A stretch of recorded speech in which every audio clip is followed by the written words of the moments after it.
wassalawatul masnunatu, salat sunat. Nah ini dalam fikih madhab Syafi'i di dalam kitab Fathul Qorib ini, salat sunat itu ada 3 bagian.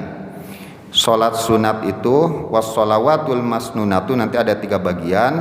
Yang pertama adalah khomsun, ada 5 salat, al-idani wal kusufani wal istisqa.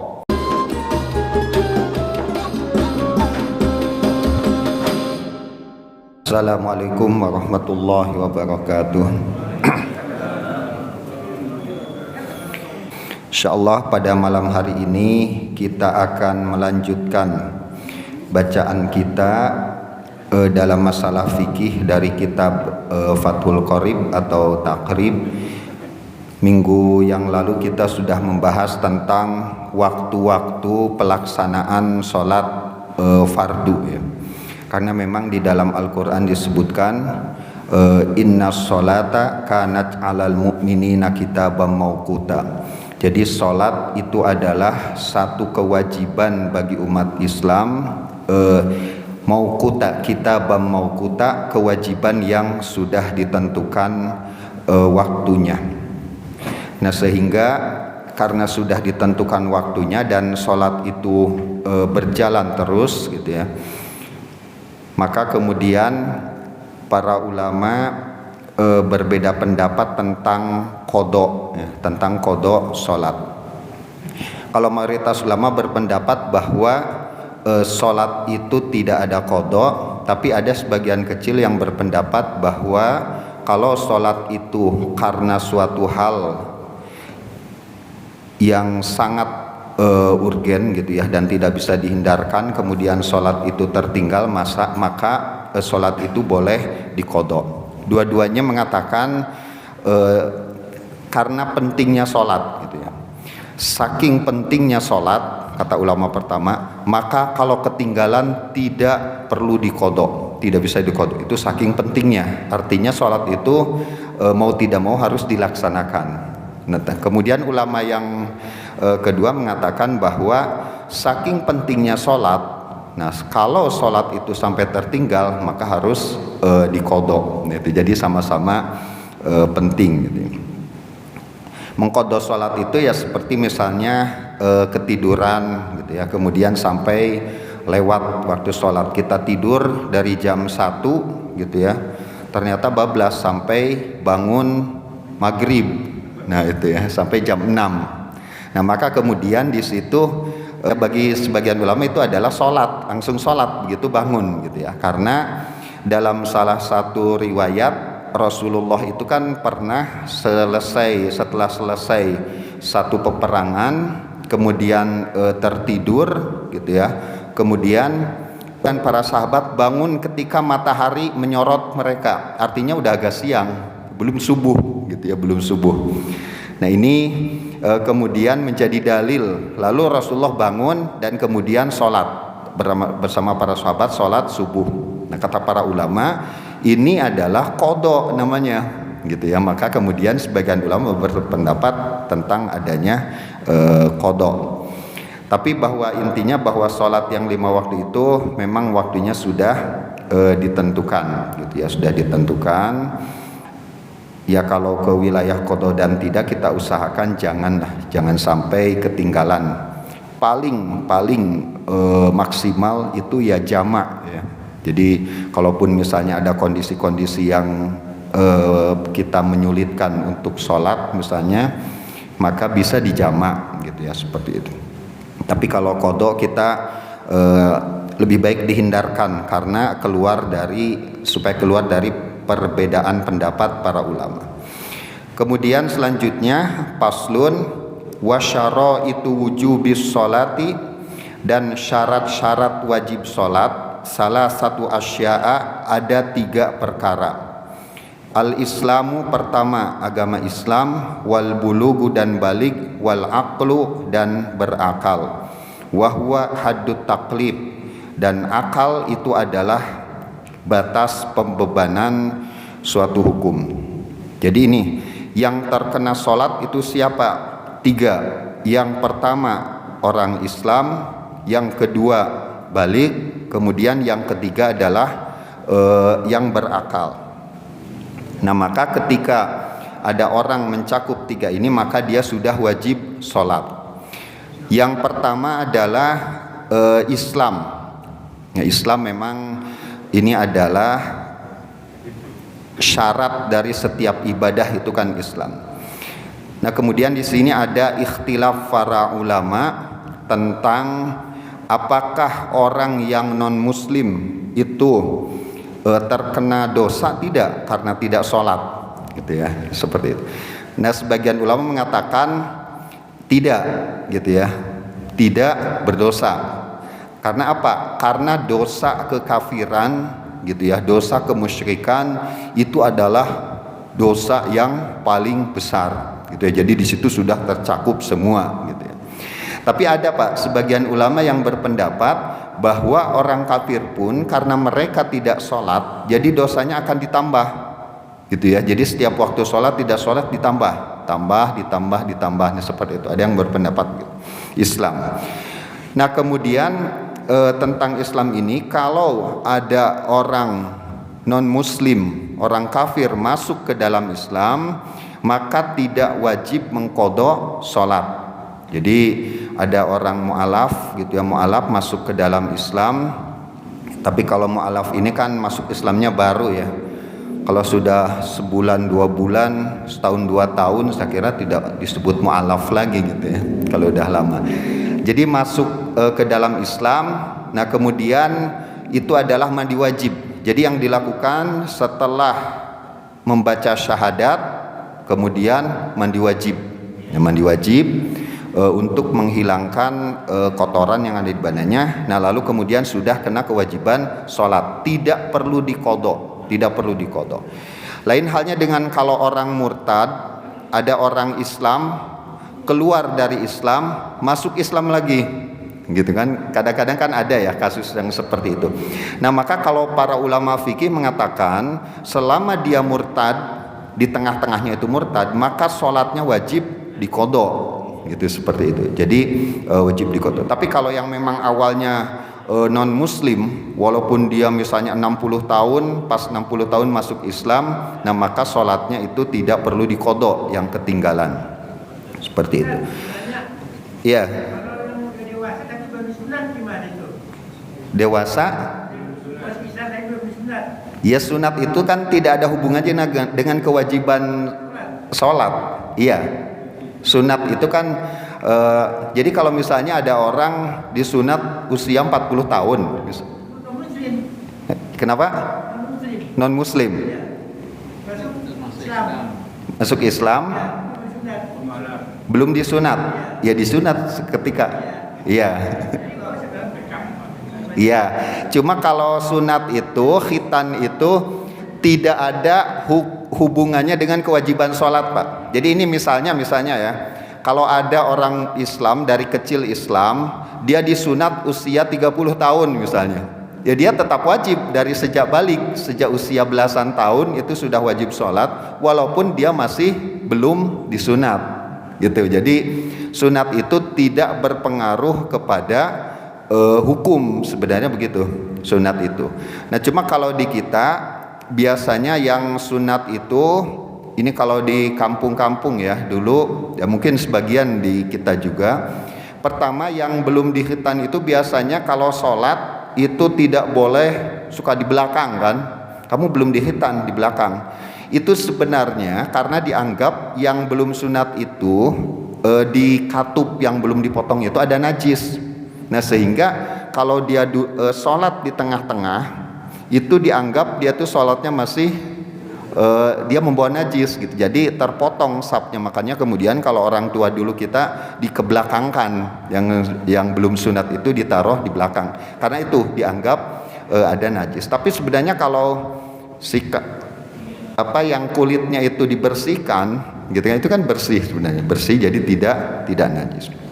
Jadi khitan tidak ada kaitannya dengan kewajiban sholat, tidak ada kaitannya dengan kewajiban sholat, baik di khitan maupun tidak. Nah, ini yang ada itu adalah Islam ya. Kemudian yang kedua itu adalah baligh.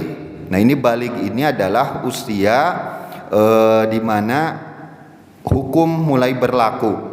Di dalam fikih-fikih madhab Syafi'i dijelaskan kalau perempuan itu mulai dihitung baliknya adalah ketika haid.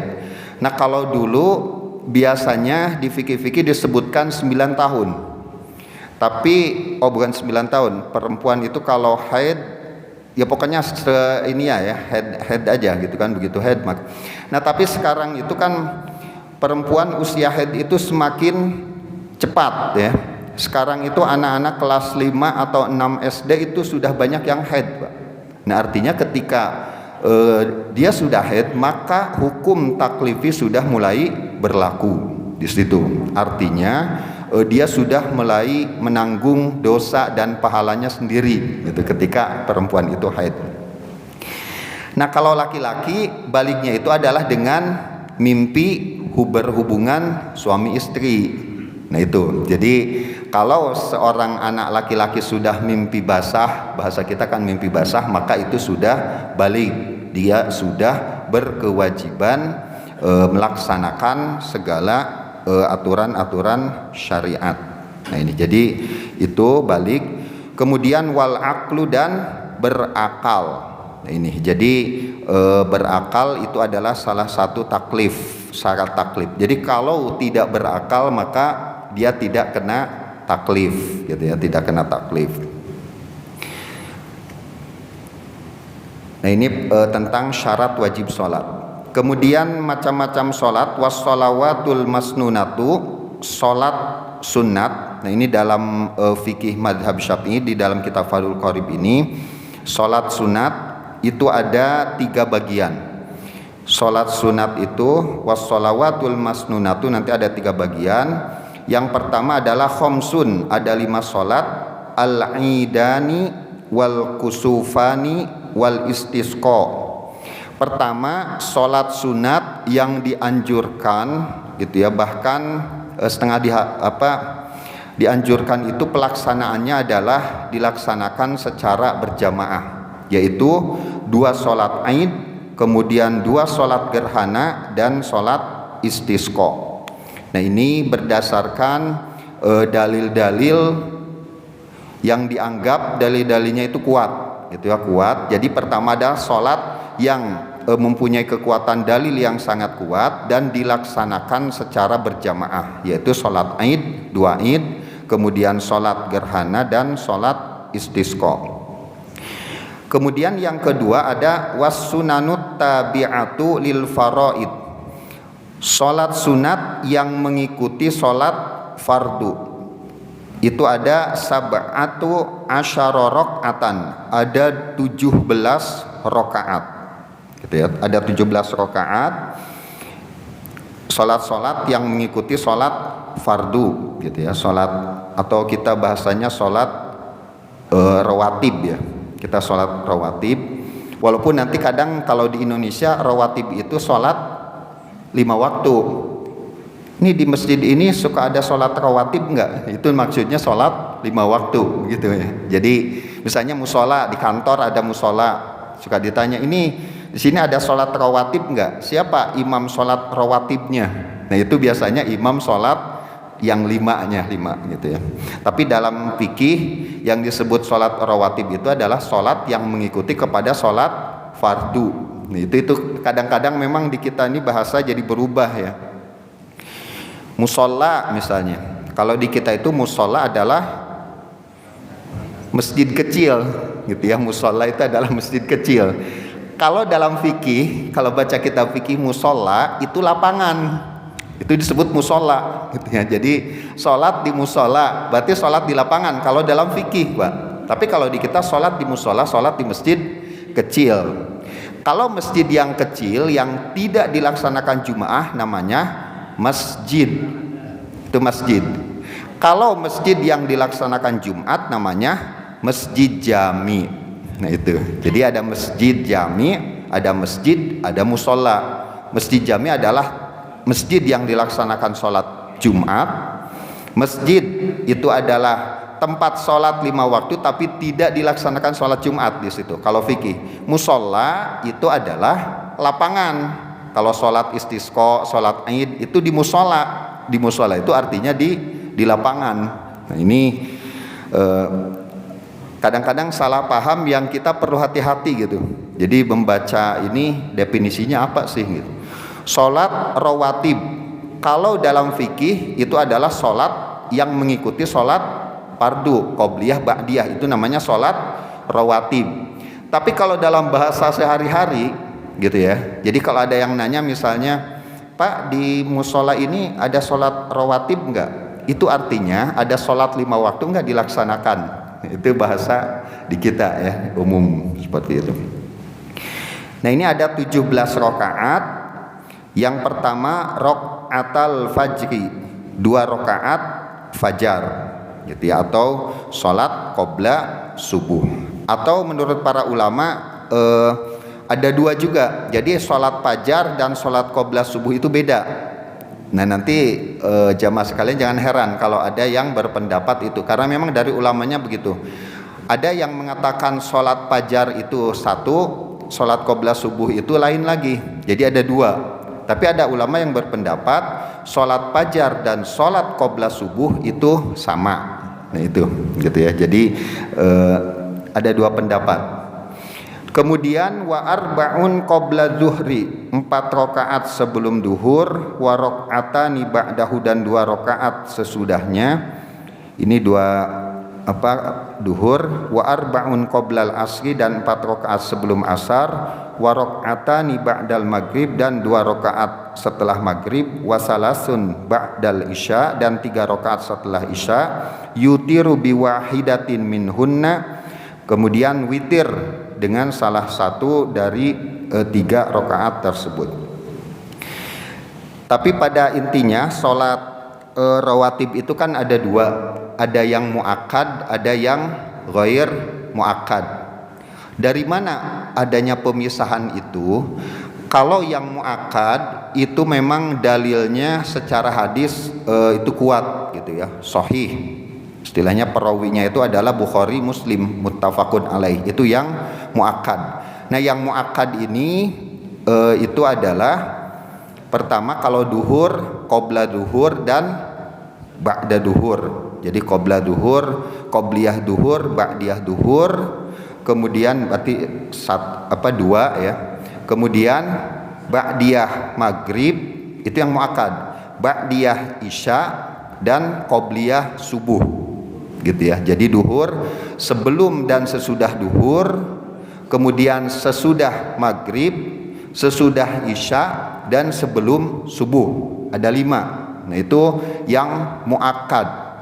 Nah biasanya yang muakkad ini, sholat sunat ini biasanya yang dilaksanakan kalau di kita itu di masjid-masjid Muhammadiyah Pak.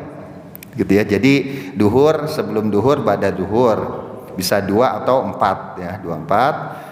Asar itu nggak ada qobliyahnya gitu ya. Jadi langsung sholat, langsung iqomat, adzan, baca doa sebentar, qomat langsung. Kemudian maghrib, sebelum maghribnya enggak, ba'da maghrib nanti. Nah sebelum isya juga enggak, ba'da isya, kemudian sebelum subuh. Kalau yang ghair muakkad yaitu, nah ini kenapa menjadi ghair muakkad? Karena dalilnya terpisah Pak, hadisnya terpisah. Dan memang kekuatannya tidak Bukhari Muslim, perawinya itu tidak Bukhari Muslim ya. Yaitu pertama qobla asar, nah sebelum asar, kemudian sebelum maghrib, dan sebelum isya. Itu adalah yang ghair muakkad.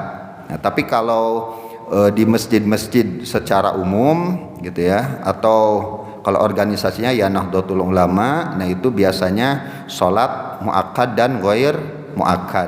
Nah itu. Kemudian yang tidak ada sholat itu adalah ba'da subuh dan ba'da asar. Nah itu.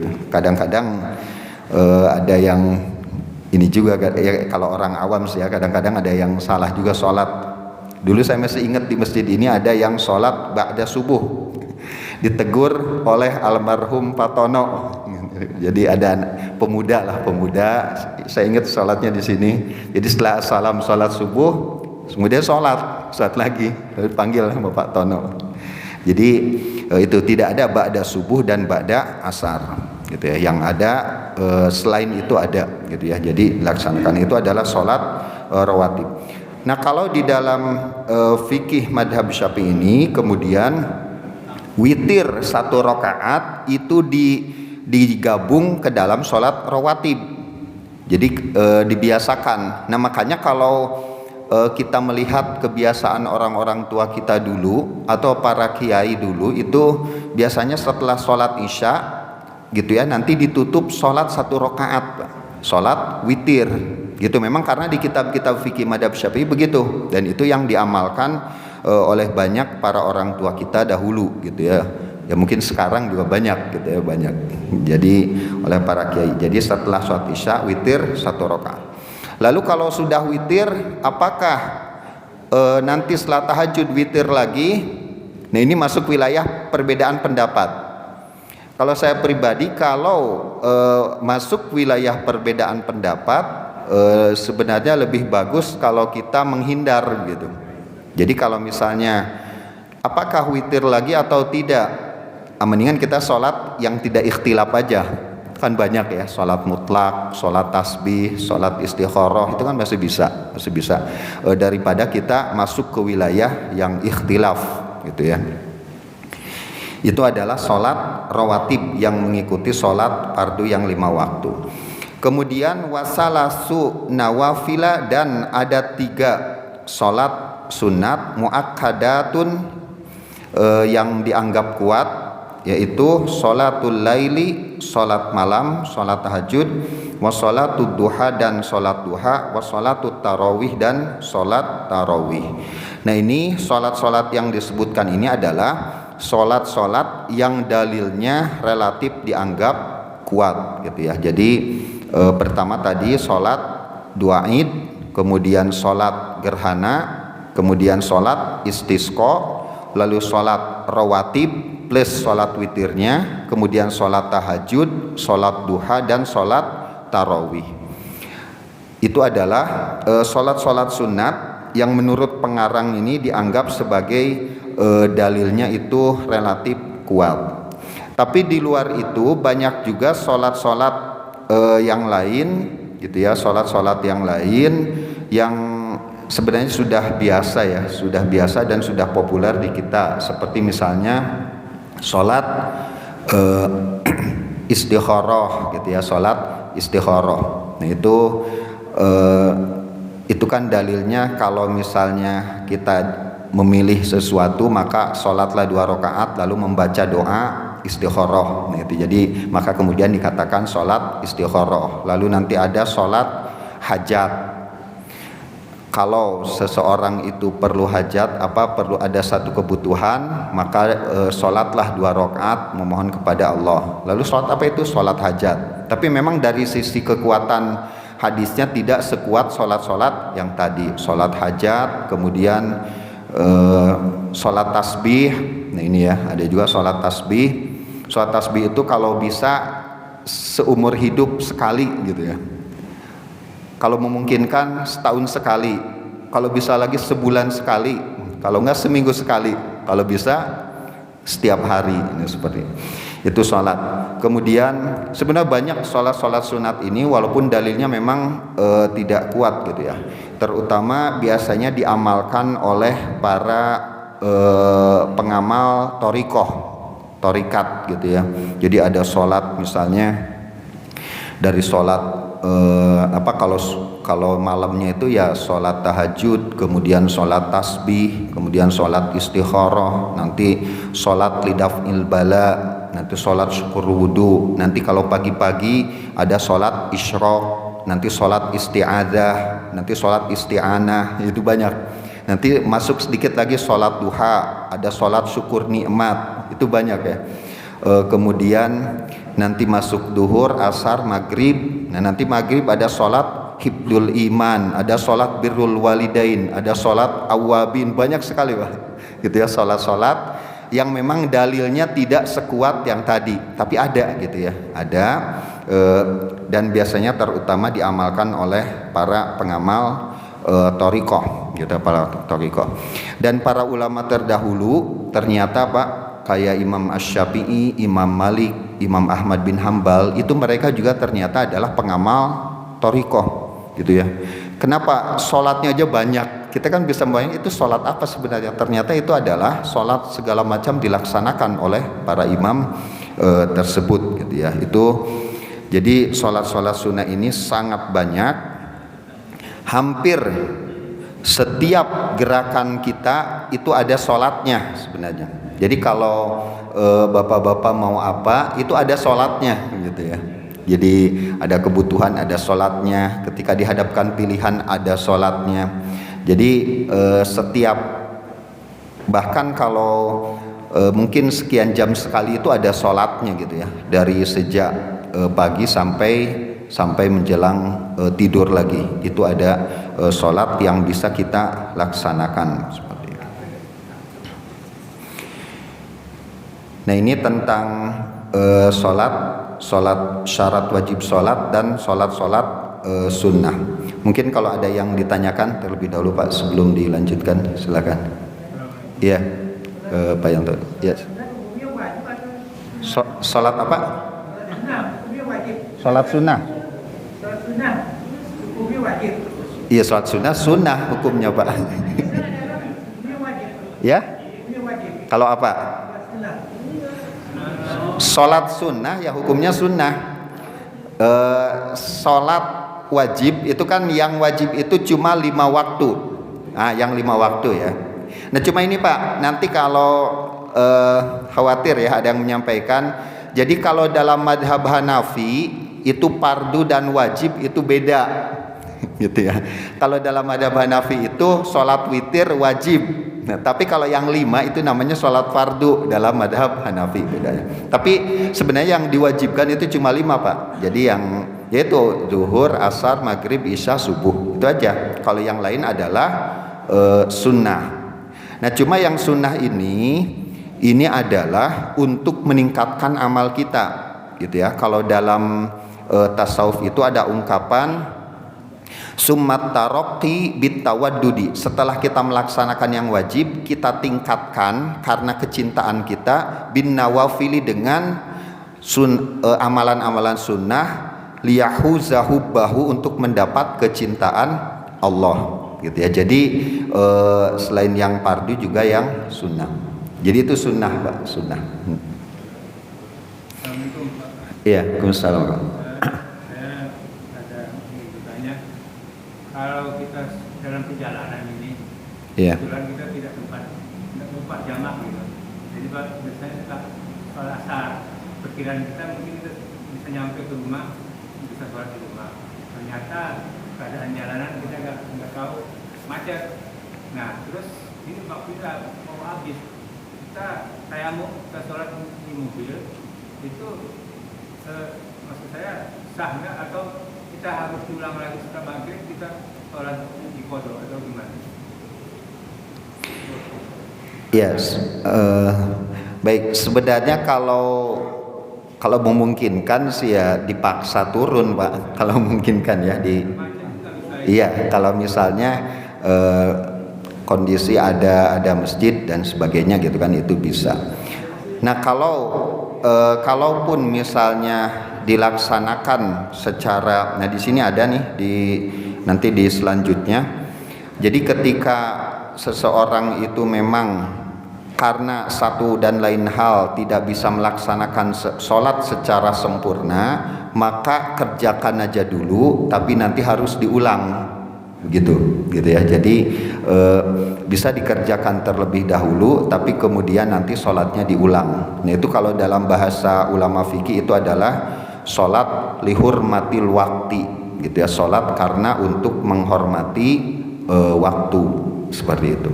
Jadi bisa saja kemudian sholat tayamum di dalam mobil karena memang kondisinya yang tidak memungkinkan gitu. Tapi saya kira kalau udah tayamum dan sudah sholat begitu itu tidak perlu diulang ya, karena memang sudah bisa dikatakan sah. Tapi jangan menjadi kebiasaan seperti itu Pak. Ya. Jadi memang ada klausul, yaitu kayak kemarin sudah saya sampaikan bahwa sholat jamaah juga bisa dilaksanakan tanpa alasan tapi sekali-sekali gitu ya. Jangan jadi kebiasaan, kata para ulama seperti itu. Tapi kalau mengulang itu bacanya qadha atau biasa? Kalau mengulangi seperti itu namanya i'adah. Ya. Niatnya. Iya, i'adah. Usolli fardol asri i'adatan. Kalau kita kan adaan. Jadi ada tiga. Ada adaan, usolli fardol asri arba'a raka'atin mustaqbilal kiblati, adaan. Nah itu, adaan itu adalah melaksanakan kewajiban pada waktunya. Itu namanya adaan, gitu ya. Kalau sholatnya diulang, gitu ya. Kalau misalnya mau diulang kayak tadi misalnya secara kayaknya kurang ini kemudian diulang, maka usolli fardol asri arba'a raka'atin mustaqbilal kiblati i'adatan. Itu mengulang, bukan adaan. I'adatan.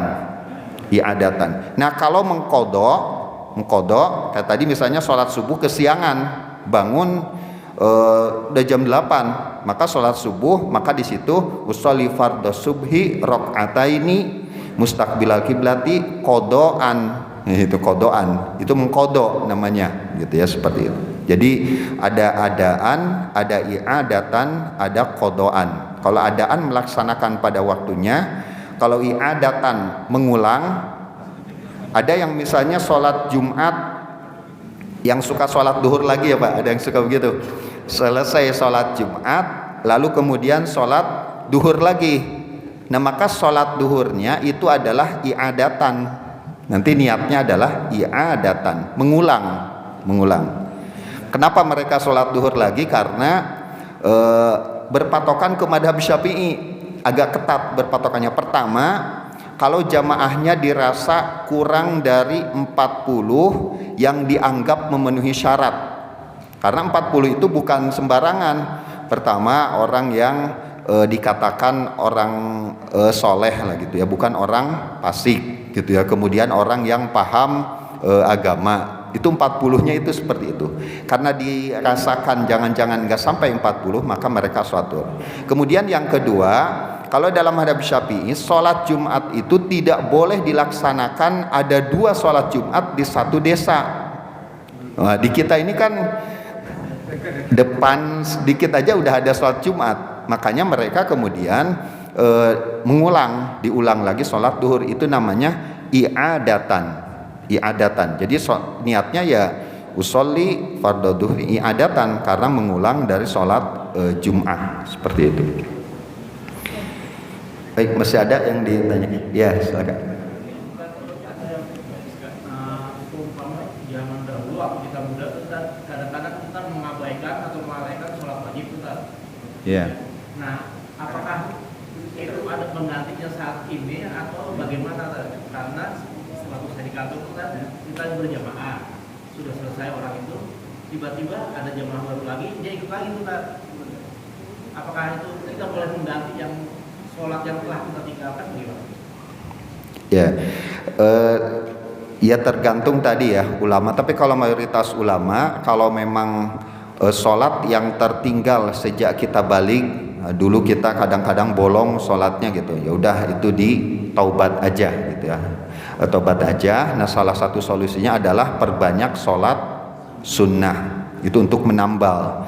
Sholat sunnah itu untuk menambal Pak. Kalau yang wajib yang dulu ketinggalan sudahlah, itu dengan taubat kepada Allah. Dan taubat sholat itu kan tidak perlu kepada manusia ya, jadi urusan kita dengan Allah saja, orang lain tidak perlu ini, seperti itu. Tapi kita mengupayakan ditutuplah dengan sholat sunnah. Nah makanya kan sholat fardu itu kan seperti bersayap ya, ada sholat rawatibnya, itu seperti pengawal gitu, sebenarnya seperti pengawal gitu ya. Jadi supaya sholat kita kalau misalnya ada bolong-bolong, dan udah pasti bolong sholat kita ini gitu ya, itu ditambal dengan sholat sunnah seperti itu. Jadi diperbanyak dengan sholat sunnah, karena memang keberagamaan kita itu bertingkat-tingkat. Jadi kualitas keberagamaan manusia itu tidak ada batasnya. Semakin meningkat makom gitu ya, makom seseorang, itu dia akan merasa makom sebelumnya itu dosa gitu. Sholat kita ini sekarang udah merasa bagus lah sholatnya gitu. Kalau kita menambah ilmu dan ini lagi tentang makom yang di atas, itu sholat kita sekarang ini kayaknya dosa apa sholatnya gitu ya. Gimana nggak dosa? Kita menghadap Allah, pikiran kita kemana-mana gitu ya. Jadi bahkan istighfar kita itu perlu diistighfari juga gitu. Kita mohon ampun, mohon maaf kepada Allah, tapi yang diingat bukan dosa kan. Berarti itu istighfar yang perlu istighfar lagi. Jadi begitu, para ulama itu begitu. Naik makom merasa dosa sebelumnya itu, naik makom lagi seperti itu. Jadi peningkatan gitu ya. Makanya ada istilah kan syariat, thariqat, hakikat, ma'rifat. Itu ya nanti kapan-kapan kita bicara itu ya tentang bagaimana tingkatan-tingkatan para ulama di dalam kualitas spiritualnya gitu ya. Jadi karena ternyata sekarang ini kita merasa udah kayaknya udah mantap, ternyata Pak kalau dilihat dari makom yang lebih atas, kita ini masih ngaco juga gitu. Itu. Tapi ya enggak lah, itu kan tingkatan. Kalau saya pribadi melihat bahwa takwa itu kita ini udah ada di posisi yang hak gitu ya. Jadi sudah ada di rentangan 1 sampai 100% gitu ya. Jadi insya Allah tidak ada sholat yang sia-sia, tidak ada bacaan Quran yang sia-sia sejelek apapun bacaan kita gitu, sejelek apapun sholat kita, saya kira tidak ada yang sia-sia. Cuma kalau melihat dari makom yang di atasnya itu akan ternyata salah ya seperti itu, keikhlasan kita segala macamnya itu. Jadi disinilah perlunya kita terus meningkatkan kualitas keilmuan dan amaliyah kita semua. Baik, masih ada Pak mungkin yang lain? Iya.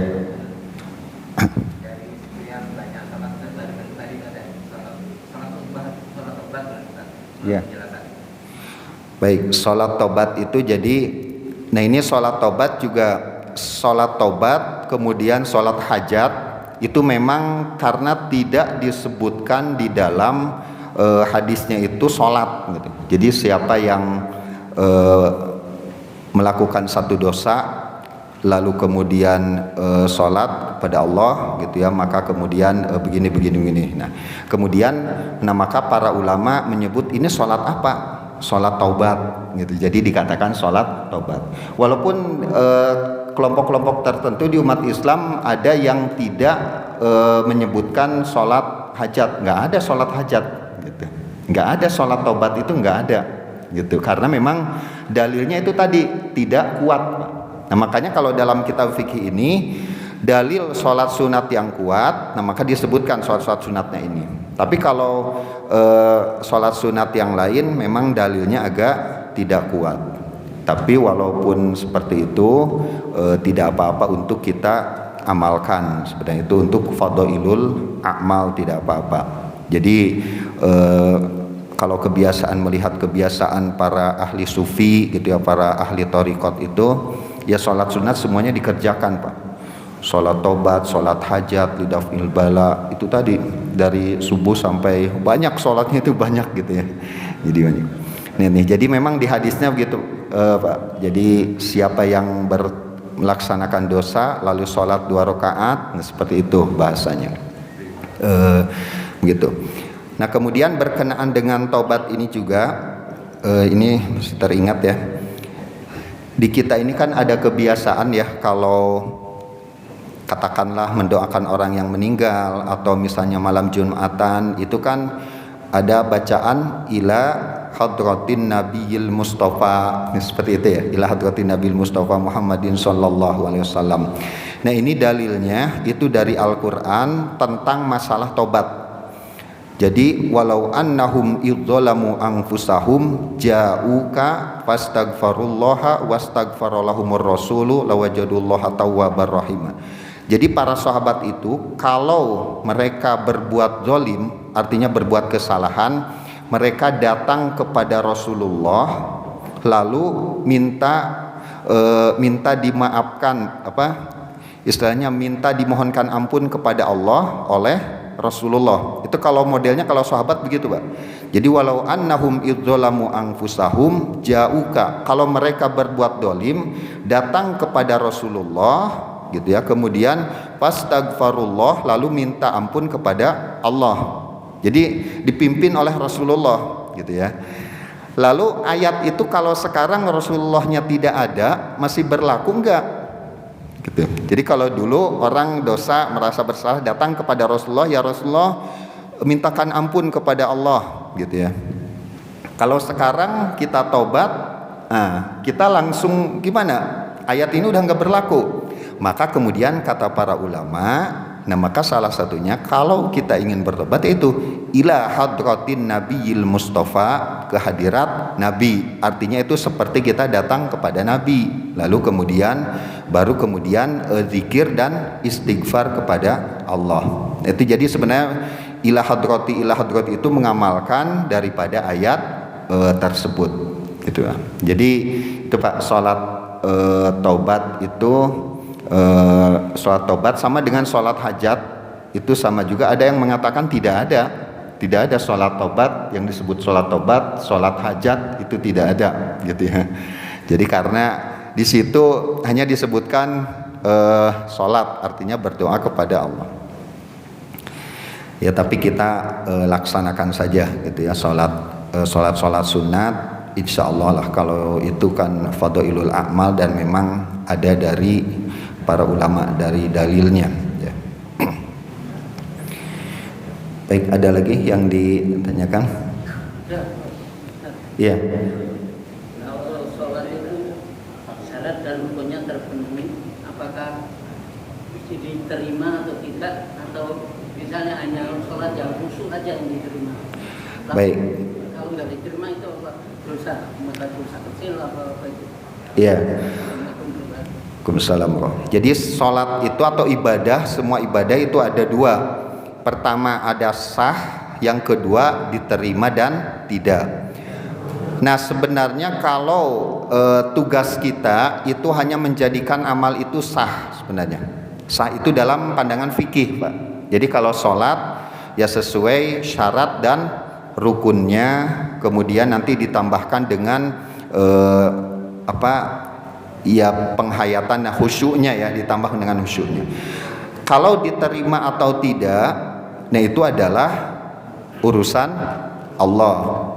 Tapi paling tidak kita ini secara hukum sudah gugur kewajiban kita secara syariat. Sebenarnya target minimal itu aja gitu ya. Masalah diterima dan tidak ya kita tetap berharap sholat kita diterima oleh Allah Subhanahu wa taala gitu ya. Kemudian ulama menyebutkan ini salah, katanya ada indikator kalau ibadah kita itu diterima. Ini ada indikator antara lainnya, tapi ini indikator belum tentu gitu ya. Yang pertama, ibadah kita ini diterima kalau ibadah itu menjadi terasa ringan dan manis ke kita, Pak. Jadi kalau kita sholat gitu ya, sholat itu pertama sholat itu kok nyaman, enak gitu, enak gitu ya, manis itu gimana sih kalau kita melihat sesuatu, nonton bola itu kan seru kan ya, Piala Dunia final. Nah itu sholat itu kayak gitu tuh, baca Quran nggak terasa udah 1 jam tapi kayaknya baru sebentar. Nah itu pertama, kalau sudah terasa manis katanya itu ciri-ciri indikator bisa jadi diterima. Kemudian yang kedua, amal itu jadi istiqomah. Kita baca Quran ba'da subuh terasa enak, terasa manis gitu kan, dan dilakukan terus gitu kan, nggak jadi beban, nggak jadi, itu tanda-tanda diterima katanya amal itu. Tapi kalau kita sholat, aduh kayaknya berat gitu kan gini, nah itu tapi indikator itu ya, indikator. Jadi tugas kita adalah sah dan tidaknya. Tapi itu tadi kalau saya pribadi melihat selama kita ini sudah melaksanakan yang betul, itu sudah di jalan yang hak gitu ya. Artinya sholat kita ya insya Allah sudah ada di jalur yang benar seperti itu gitu ya. Jadi tidak ada sholat yang sia-sia seperti itu. Jadi kalau diterima dan tidaknya ya kita berharap kepada Allah mudah-mudahan diterima gitu ya. Tapi itu adalah hak prerogatif Allah seperti itu. Ada lagi atau cukup? Baik, itu tentang syarat wajib sholat dan sholat-sholat sunnah. Saya kira sholat-sholat sunnah marilah kita laksanakan. Cuma itu tadi kemarin udah saya jelaskan, sholat sunnah itu kecuali yang memang rawatib itu akan kelihatan. Sholat sunnah itu lakukan sebanyak-banyaknya, sesembunyi-sembunyinya gitu ya. Jadi di rumah itu kalau bisa istri juga jangan tahu begitu. Kita ini sholat sunnah, jadi jangan ya kecuali kalau pendidikan ke anak kan, kalau ke anak itu nggak masalah gitu kan ngajarin. Nah, tapi kalau kita sholat tahajud apa gitu kan, itu di tempat yang tidak kelihatan oleh orang lain seperti itu lebih baik. Kita tutup dengan kafaratul majlis. Subhanakallahumma bihamdika asyhadu an la ilaha illa anta astaghfiruka wa atubu ilaik. Assalamualaikum warahmatullahi wabarakatuh.